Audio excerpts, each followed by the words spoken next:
Okay, here's my advice on doing the length versus period lab. Obviously, you get this copy from me. Go file, make a copy, put your name here, the period there. Everything's been taken care of it for you except for the conclusion, sources of error, data table, and graph. So let's start with the data table because the conclusion and sources of error kind of need to happen after we collect information. So the lengths.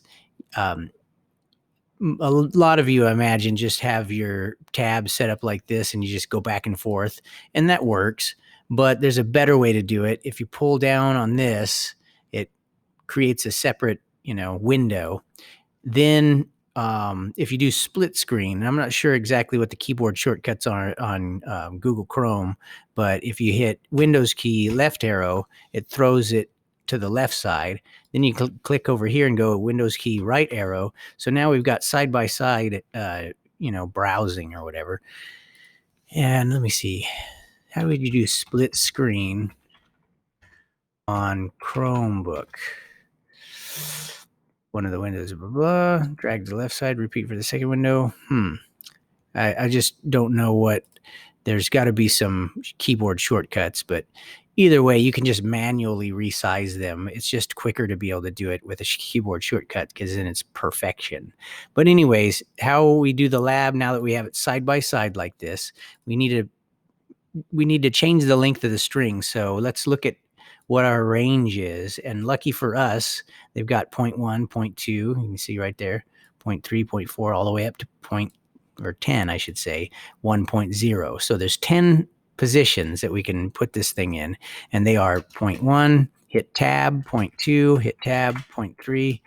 Of course, I'm using the number keys, which makes it fast for me, but your numbers will be across the top, so you can't do that quite as fast as I am.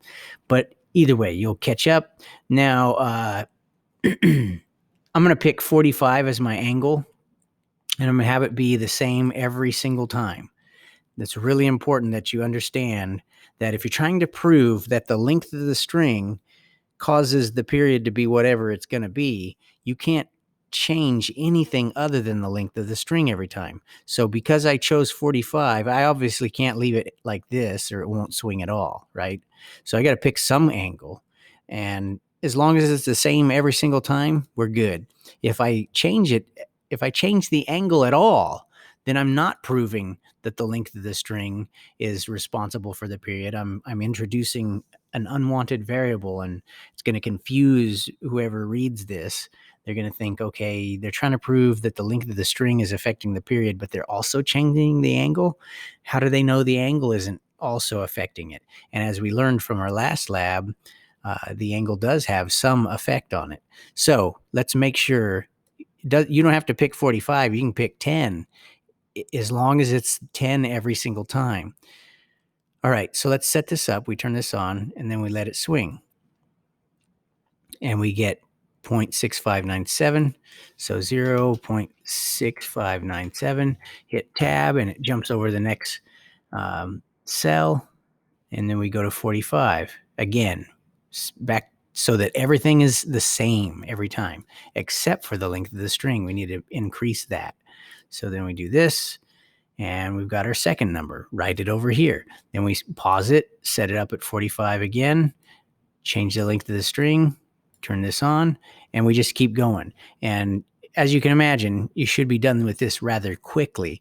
Then you copy your data table, paste it into a sheet, get a graph, paste that down here, and see if you can write the conclusion. Your guidance is state whether it supports a hypothesis. So you got to read the hypothesis. It says if I release the pendulum from greater length, the period will increase. So did that happen? You'd have to look at the graph. If it happened, you say it supported my hypothesis, and then you also have to say what the hypothesis was, repeat it in a simple sentence. I wouldn't call this a simple sentence. You'd want to say something like, as I released it from greater length, it did take longer. Or if it didn't support your hypothesis, you'd say, it didn't support my hypothesis. As I released it from greater lengths, the period decreased, or something like that. All right.